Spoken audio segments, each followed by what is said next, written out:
We'll learn chapter 5, that is introduction to spreadsheets.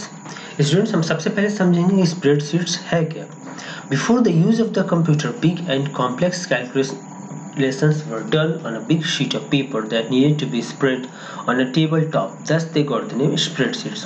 Computer के आने के पहले यदि कोई बहुत बड़ा कैलकुलेशन करना हो, कॉम्प्लेक्स कैलकुलेशन करना हो, तो एक बहुत बड़े कागज पे एक टेबल के ऊपर रख करके और करते थे. इसलिए ये वर्ड स्प्रेडशीट्स वहीं से आया है. Software that allows managing spreadsheets in electronic form is called electronic spreadsheet applications.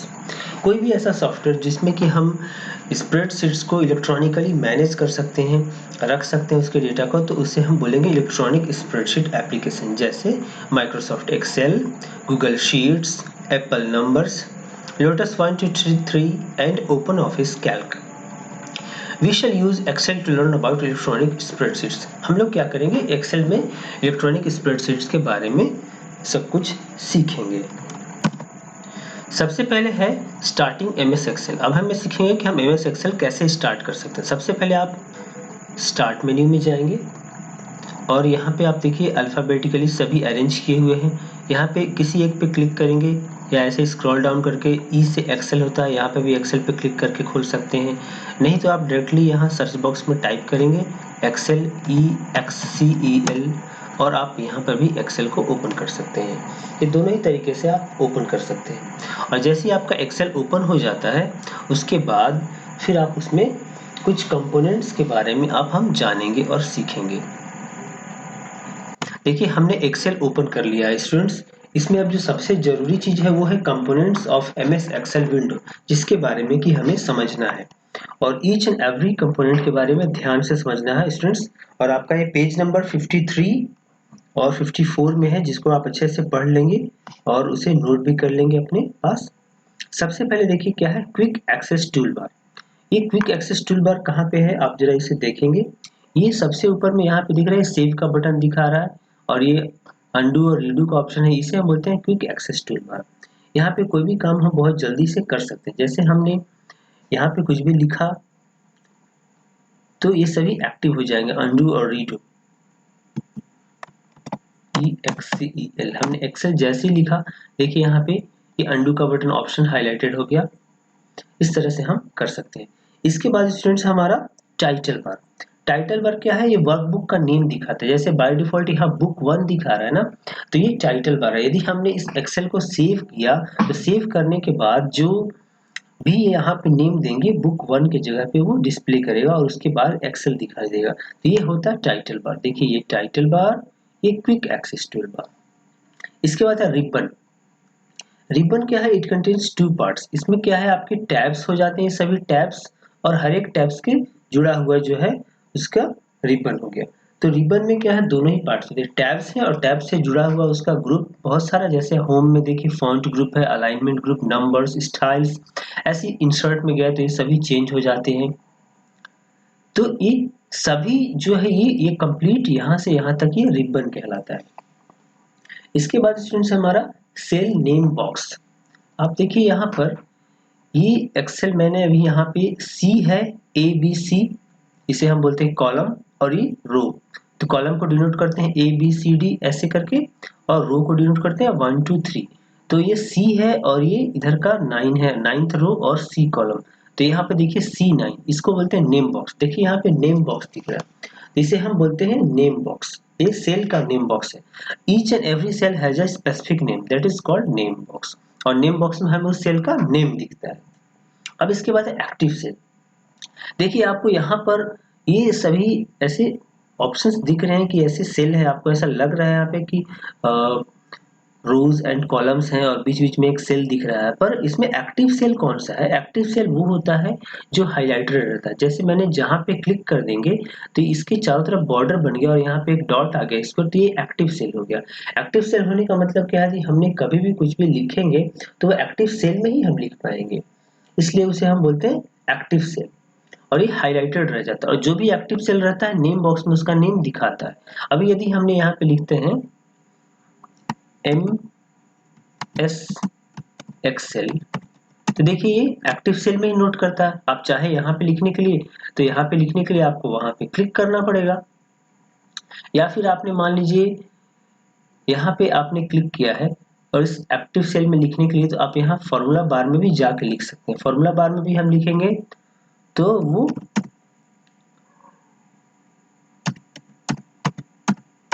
Formula bar में भी लिखने पे वो हमारा एक्टिव सेल में ही लिखता है। तो इन सभी चीजों को आपको समझना है। स्टूडेंट्स अब कुछ एक और चीजों को भी हम समझेंगे ताकि हम और अच्छी तरह से समझ सकें। आपने देखिए टाइटल बार समझ लिया, क्विक एक्सेस टूल बार समझ लिया, ये रिबन समझ लिया। इसके बाद ये रोज है, ये 1 2 3 ये सभी रोज हैं और ये ABCD ये सभी कॉलम्स हैं, इसको आपने समझ लिया। नेम बॉक्स को आपने समझ लिया। इसके बाद एक वर्टिकल और हॉरिजॉन्टल स्क्रॉल बार है, उसे भी हम समझेंगे। देखिए यहाँ पे राइट हैंड साइड में यहाँ पर ये जो है ये आपका क्या है, वर्टिकल स्क्रॉल बार है। इससे आप कभी आपने बहुत ज्यादा शीट्स में काम किया है तो ये स्क्रॉल बार आपका अप डाउन करने में आपको हेल्प करता है।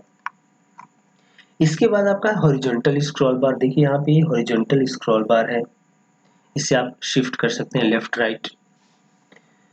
शीट 1 ये बाय डिफॉल्ट शीट 1 होता है जो कि सभी जगह दिखता है। जैसे ही आप एक्सेल ओपन करते हैं तो by default sheet 1 he open रहता है। यदि हमें शीट 2 में जाना है तो हमको यहाँ इस प्लस के बटन पे क्लिक करना है। देखिए न्यू शीट आ रहा है तो शीट 2 हमारा आ जाएगा, ये नेक्स्ट शीट हमारा आ जाएगा। और इसके बाद स्टूडेंट्स यहाँ पे हमारा देखिए जूम स्लाइडर है, आपको यहाँ पे दिख रहा है ये 100% है। यदि आप इसे जूम करते हैं प्लस पे करते हैं तो ये सभी एक्सेल के जो बॉक्सेस हैं ये बड़े होते जाते हैं। देखिए ये बड़े होते जा रहे हैं। इसमें इजिली आप कुछ जो भी शीट में जो भी डेटा रखना है आप उसे रख सकते हैं। स्टूडेंट्स अब हम जरा समझेंगे वर्कशीट और वर्कबुक में क्या अंतर है, या वर्कशीट किसे बोलते हैं, वर्कबुक किसे कहते हैं। देखिए जैसे रोज और कॉलम्स है, यहाँ पे बहुत सारे सेल्स हैं। जब एक सेल्स की जो कलेक्शंस हो गए हैं उसमें उसके हम बोलते हैं वर्कशीट। देखिए ये वर्कशीट शीट 1 है, इसमें जो सेल्स बहुत सारे सेल्स हैं, ये सभी सेल्स का जो कलेक्शन है इनको हम बोलते हैं वर्कशीट। और वो एक वर्कबुक में क्या होता है, बहुत सारे शीट हो सकते हैं। जैसे इसमें शीट 1 शीट 2 शीट 3, तो ये क्या है, इंटायर वर्कबुक है। इसलिए आप यहाँ पे नाम भी देखेंगे बुक 1 है, जब इसे हम सेव करेंगे तो इसका नेम चेंज हो जाएगा।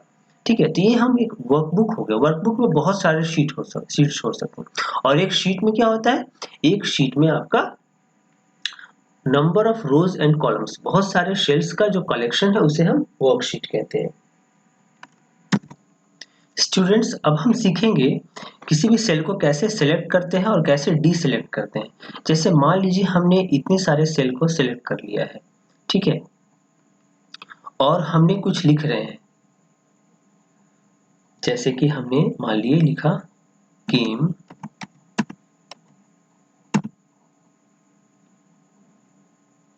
और प्लेयर्स, ऐसे हमने बनाया। कोई गेम हमने लेते मान लीजिए फुटबॉल, ठीक है। अब इसमें कितने प्लेयर्स होते हैं हम ये लिखेंगे। तो हमने मान लीजिए कि यहीं पे कुछ लिखना है, मान लीजिए हमें अब यहाँ क्रिकेट लिखना है। तो क्रिकेट लिखना है तो सबसे पहले हमें क्या करना होगा, इसको सेलेक्ट करना होगा। पर हमारा कर्सर मान लीजिए यहाँ पे है, तो हम यदि क्रिकेट लिखेंगे तो क्रिकेट तो यहाँ पे लिखते हैं। तो इसके लिए आपको क्या करना पड़ेगा, यदि हमने यहाँ सेलेक्ट किया हुआ है तो ये सिलेक्टेड है, एक्टिव सेल है, उसके लिए क्या करना, आपको दूसरी जगह पे कहीं पे क्लिक करना होगा तो वो सेल सिलेक्टेड हो जाएगा। अब हम इसे सिलेक्टेड है, इसे डीसिलेक्ट करना है तो कहीं पे बाहर क्लिक कर दीजिए, तो आपका ये सेल डीसिलेक्ट हो गया। इस तरह से आप किसी सेल को सिलेक्ट और डीसिलेक्ट करते हैं। अब है आपको कि पूरा इंटायर कॉलम को और इंटायर रो को हम कैसे सिलेक्ट कर सकते हैं। उसके दो ऑप्शन है। मान लीजिए हमको इस इंटायर बी कॉलम को सिलेक्ट करना है, तो आपका देखिए माउस जो है, माउस का पॉइंटर अभी सेल के एरिया में ऐसे है, और जैसे ही आप बी पे ले जाते हैं थोड़ा चेंज हो जाता है ना, जैसे ही ऐसे चेंज होता है तो लेफ्ट क्लिक दबा दें, ये इंटायर का बी कॉलम आपका सेलेक्ट हो जाता है। उस तरह से यदि हमें रो को सिलेक्ट करना है तो उसके लिए आपको क्या करना है कि आपको 3 4 किसी पे भी आप ले जाते हैं माउस, तो देखिए ऐसे चेंज हो जाता है। जैसे ही आपका एरो में चेंज होता है, इसको क्लिक करते हैं तो ये पूरा इंटायर रो सेलेक्ट हो जाता है। एक दूसरा ऑप्शन भी है, कॉलम को सिलेक्ट करने के लिए आपको क्या करना है, जिस भी कॉलम में आप है वहां पे आपको कंट्रोल के साथ स्पेस बार दबाना है, तो ये आपका सिलेक्ट हो जाएगा पूरा ही कॉलम। और यदि आपको रो सिलेक्ट करना है तो कहीं पे भी आप हैं तो आपको शिफ्ट के साथ स्पेस बार दबाना है, तो ये पूरा ही इंटायर रो सिलेक्ट हो जाएगा। तो आपको ये शॉर्टकट भी आपको ये याद रखना है कि किस तरह से हम सिलेक्ट कर सकते हैं, रो को और कॉलम को। इसके अलावा स्टूडेंट्स है एक to select a range of cells. Range of cells को सिलेक्ट करने के लिए सबसे पहले क्या करना है आपको, जिस भी एरिया का सेल को सिलेक्ट करना है उसके लिए आप कहीं पे एक स्टार्टिंग जगह पे एक सिलेक्ट कर लेते हैं।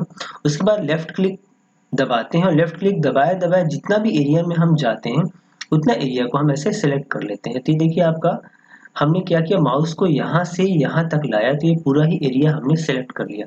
अब ये एरिया हमने सिलेक्टेड कर लिया, ये इतना फिक्स कर लिया, तो ये इतना हमारा एरिया सेलेक्टेड हो गया। इस तरह से हम ये देख सकते हैं। और यदि हमने कभी ऐसी जरूरत पड़े कि हमको सारा का सारा सेल को सिलेक्ट करना है तो उसके लिए देखिए यहाँ पे 1 और ए जो है इसके बीच में यहाँ पे ट्रायंगल दिख रहा है, इस ट्रायंगल पे जैसे ही क्लिक करते हैं पूरा का पूरा एरिया सिलेक्टेड हो जाता है। तो ये सारा का सारा सेल हमने सिलेक्टेड कर लिया है। इसके लिए दूसरा शॉर्टकट ऑप्शन क्या है, कंट्रोल ए। यदि आप कंट्रोल ए भी दबाते हैं तो सारा का सारा सेल आपका सिलेक्टेड हो जाता है।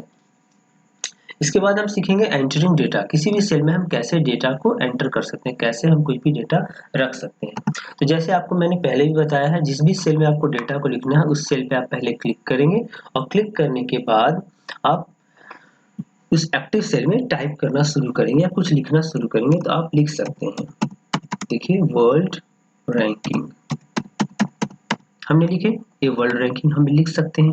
अब इसके बाद यहाँ पे हमने लिखना है टीम। अब हमने ये आपको क्या किया, इसको ऑल बॉर्डर्स को सिलेक्ट कर लिया, इसे हम वापस डीसिलेक्ट भी कर सकते हैं, इसे हम आगे समझेंगे। टीम के बाद हमने लिया क्रिकेट, इसके बाद हमने लिया फुटबॉल, इसके बाद हमने लिया टेनिस। तो देखिए स्टूडेंट्स, इस तरह से हमने इसमें किसी भी सेल में कोई भी डेटा हम कैसे एंटर कर सकते हैं उसको लिखने के लिए सबसे पहले क्या करना है, उस सेल को सिलेक्ट करना है और जिस भी सेल को हम सिलेक्ट करेंगे हम उसमें डेटा एंटर कर सकते हैं। स्टूडेंट्स, अब हम ये सीखेंगे कि कोई भी सेल है जिसमें हमने कुछ डेटा लिखा है उसको हम कैसे एडिट कर सकते हैं। तो उसके लिए क्या है, जैसे आपने देखिए ये वर्ल्ड रैंकिंग हमने लिखा है, यहाँ पे आपको दिख रहा है वर्ल्ड रैंकिंग, तो इसको आपको एडिट करना है ना। अब वर्ल्ड रैंकिंग में आपको सब कुछ कैपिटल या कुछ भी चेंज करना है तो आपको यहाँ पे डबल क्लिक करेंगे तो यहाँ पे कर्सर आपका आ जाएगा। देखिए कर्सर आ गया। अब यहाँ पे आप चेंज कर सकते हैं डेटा को, इस तरह से कर सकते हैं। दूसरा ऑप्शन क्या है, जैसे आपने यहाँ पे इसको सिलेक्ट किया, एक्टिव सेल हो गया। अब या तो आप बैक स्पेस या डिलीट की दबाएंगे तो ये सारा का सारा मिट जाएगा, फिर आपको दोबारा से लिखना होगा। जैसे मैंने बैक स्पेस दबा दिया, ये सारा मिट गया, ठीक है। और यदि हमने आपको इसको बैक स्पेस भी या डिलीट की भी दबाएंगे तो ये सारा मिट जाएगा, फिर आप इस तरह से चेंज कर सकते हैं। और दूसरा ऑप्शन चेंज करने का क्या है, आपने जैसे मान ली क्रिकेट फुटबॉल कुछ भी यहाँ है, यहाँ पे आपको चेंज करना है तो यहाँ पे आप डबल क्लिक करेंगे तो फिर आपका कर्सर आएगा, फिर एरो से आप लेफ्ट राइट जा करके और वहां पे भी आप लिख सकते हैं। इस तरह से आप कोई भी जो सेल में डेटा है उसको आप एडिट कर सकते हैं। इसके बाद स्टूडेंट्स हमको समझना है सेविंग अ वर्कबुक। वर्कबुक को हम कैसे सेव कर सकते हैं। तो वर्कबुक को सेव करने के लिए सबसे पहले हमको जाना है फाइल में। फाइल में जाने के बाद देखिए ऑप्शन मिलता है सेव और सेव एज, दो ऑप्शन आपको मिलता है। तो फाइल में जाकर के आप सेव करते हैं या सेव एज करते हैं। सेव करेंगे तभी, जैसे आपका फाइल पहले से आपने सेव किया हुआ है उसमें कुछ चेंजेस किया तो आप सेव कर सकते हैं। और पहली बार सेव और सेव एज दोनों एक ही जैसा दिखता है। मान लिया हमने सेव पे जाते हैं तो जैसे ही सेव पे क्लिक करते हैं तो आपका ये ब्राउज करने के लिए पूछता है कहाँ पे सेव करना है, तो आप ब्राउज करके उसका लोकेशन चेंज कर सकते हैं, उस फाइल को सेव कर सकते हैं।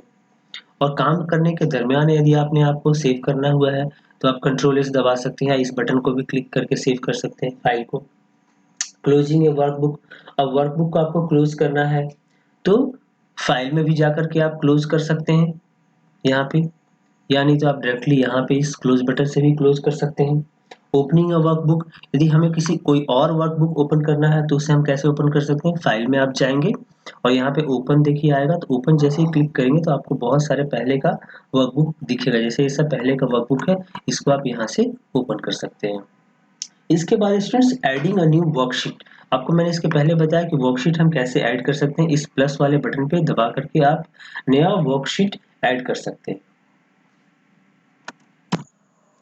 स्टूडेंट्स, न्यू वर्कशीट को ऐड करने का एक दूसरा ऑप्शन ये भी है कि आप इसमें शीट पे, किसी भी शीट पे आपने राइट क्लिक करते हैं तो यहाँ पे इंसर्ट का ऑप्शन आता है, इस इंसर्ट में आप जाते हैं तो इंसर्ट में जाने के बाद आपसे यहाँ वर्कशीट पे आता है जनरल में वर्कशीट, और फिर आप ओके कर देते हैं तो एक और वर्कशीट आप यहाँ ऐड कर सकते हैं।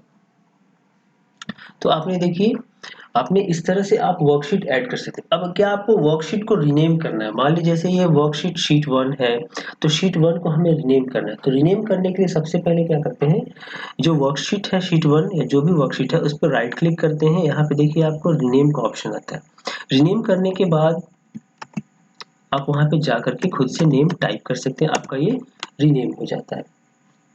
इस तरह से आप रीनेम कर सकते हैं। उसके बाद है डिलीटिंग वर्कशीट। आपके पास बहुत ज़्यादा वर्कशीट हो गए या आपको कुछ अनडिजायर्ड वर्कशीट है उसको डिलीट करना है, तो उसके लिए आपको क्या करना है, सबसे पहले उस पर राइट क्लिक करना है। राइट क्लिक करने में आप देखिए यहाँ पे डिलीट का ऑप्शन है, इस डिलीट का ऑप्शन को सिलेक्ट करते हैं, आपका वर्कशीट डिलीट हो जाता है। इस तरह से जो भी आपका एक्स्ट्रा वर्कशीट है उसे आप डिलीट कर सकते हैं।